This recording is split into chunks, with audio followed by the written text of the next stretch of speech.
have Donna Epps in the studio with us right now. She's the director at Garden Ridge. And there are lots of things going on over there, and lots of things you don't know about it, evidently. So let's find out what's going on. Donna? Yes, well, good morning. Good morning. Nice being here on this cold morning. Yes. But as usual, I'm going to report on the happenings at Garden Ridge. The first thing I'm going to talk about is the repositioning project and the move to our new neighborhood over in Dogwood Commons. There are a lot of people very eager for that. Yes, so I think many of you took part in the actual live tours as well as in the virtual tours that we were able to show on Channel 6. We've gotten a lot of great responses from, didn't know it was going to be this nice, or I feel great about when I happen to need to transition to Garden Ridge, and there are some of the pictures showing on screen now. But we were supposed to move in actually starting last week. Right. But as I communicated before, we have a pretty lengthy licensing process that we have to go through. So there were some delays in that. Oh, so dear. now, yes, so now the moves are not going to start until the first week in February. Okay. But all of those residents and family members have been notified. So we will continue to, to work with the county officials, making sure that we have all of our I's dotted and our T's crossed. Good. So part of that was each year the community goes through a fire marshal inspection. Oh, okay. And so we had to do that as well, and we completed that part of the process just last week. And I want to give a thank you to our General Services team as well as our Garden Ridge team because we had a great inspection with no deficiencies. Very good. And that was an important component of our licensing.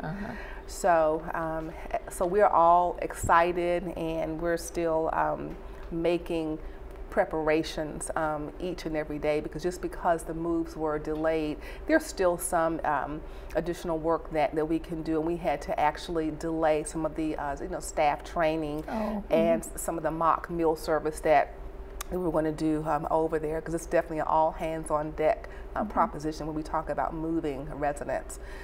So as I said, that move will start the first week in February. Good. So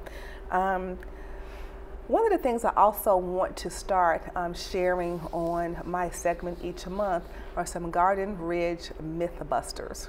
Okay, a few myths floating around. Yes, there are. So one, I want to start with our dining program and our meal service, because I've had comments about, well, it's not like, eating in independent living restaurants, or there isn't as much variety. But I am so proud to be able to say that among all of the continuing care communities throughout Erickson, Garden Ridge's dining program is #1. And that is in terms of food quality, variety of food, and food temperature. So to be #1 in such a tough area within continuing care, and as compared to even other like communities, it's a great testament to our dining team, because they are caring, they know the residents, they know the staff. But that's not going to keep people from complaining, because they can't have it the way it used to be. Right, but it's still wonderful. And actually we are in the process of taking the dining experience at Garden Ridge to the next level. We have what is a dining champion program, where we have our care associates have received food safe training, and so they will be assisting residents and the dining team in the dining rooms on each neighborhood in Garden Ridge, with serving food and making sure that the residents' dining experience is pleasant, and they get that more personalized attention, just like we do give in the the restaurants over in independent living. So we have, gosh, nearly 30 care associates who have been trained and have received their certificates. And so the program in some neighborhoods has actually started, and our nursing and memory care and assisted living staff are working very closely with the dining team to continue to enhance that experience for our residents in Garden Ridge. Good. And thus far, we've gotten some good feedback where it is in place. Wonderful. Yeah, so we want to stay being number one. Right. Absolutely. Right.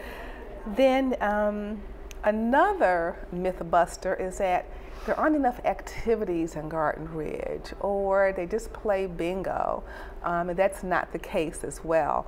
We have activities that go on every day. We have a team of 9 staff who provide a variety of activities for our residents in Garden Ridge. They provide them on each neighborhood. We have group activities that occur in our larger meeting room, and we also do quite a few off-campus events as well. Yes, we do.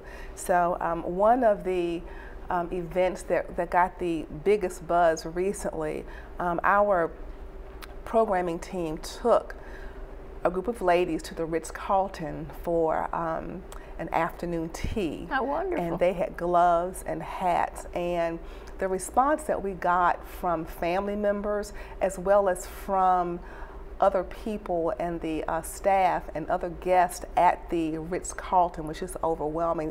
They wanted to know what kind of community provided that kind of outing for the residents there.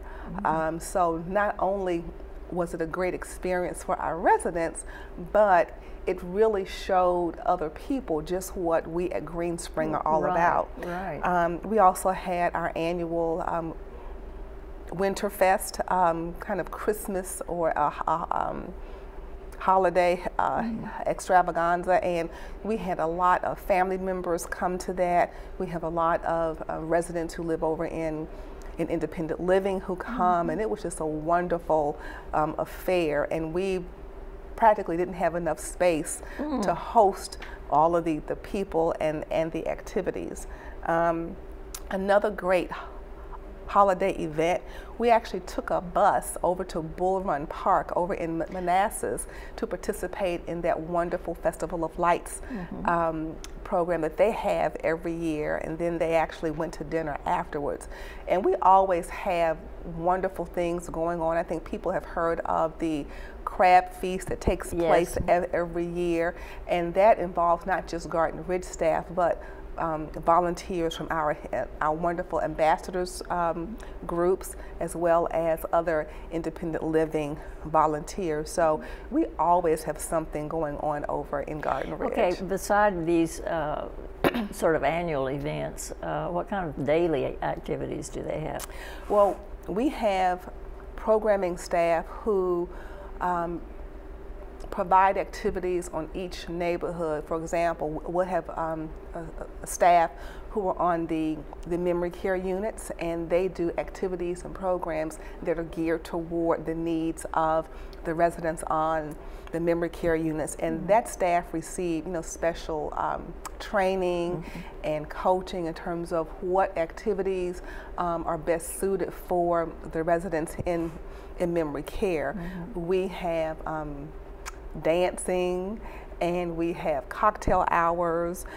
We have some of the traditional affairs as well. We work very closely with pastoral ministries because we have a chaplain, Annie Smith, who is pretty much assigned to Garden Ridge, and she helps to coordinate all of the different religious and spiritual services, as well as memorial services as well. So we do have lots of things that occur on a daily basis, in the evenings and on the weekends as well. Good, good. So people don't have to think that they're just going to go over there and sit. No, nobody sits at Garden Ridge unless they want to sit. That's sort of like it is in independent living. Yes, it sure is. Right, right. Good. And your staff is full?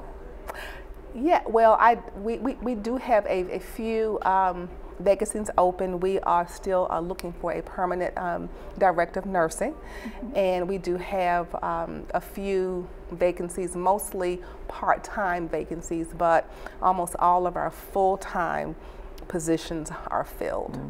And we actually will be participating in a job fair along with our home care services departments on the 17th. Good, good.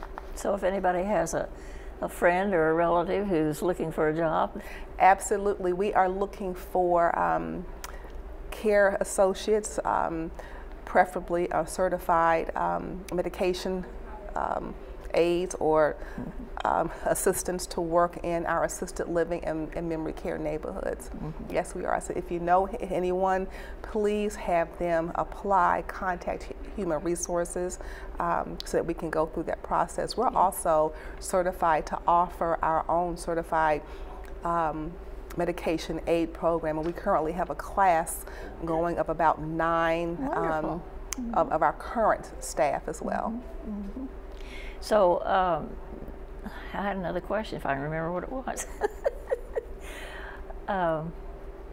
Oh, the volunteer opportunities. Yes. There are always a lot of those, aren't there? Yes, there are, and I know that our volunteer coordinator is always looking for additional volunteers. So you can contact Yvonne directly, and she can provide you with the information as well as with the training. And I encourage people to talk to the other volunteers because they can really tell you so I know they deliver mail and they take people to physical therapy and to the beauty shop. Yes, and they assist with programming, and then with our ambassadors group, we have one group that assist with resident activities, and then we have another group that primarily works with some of the newer residents who've transitioned from independent living.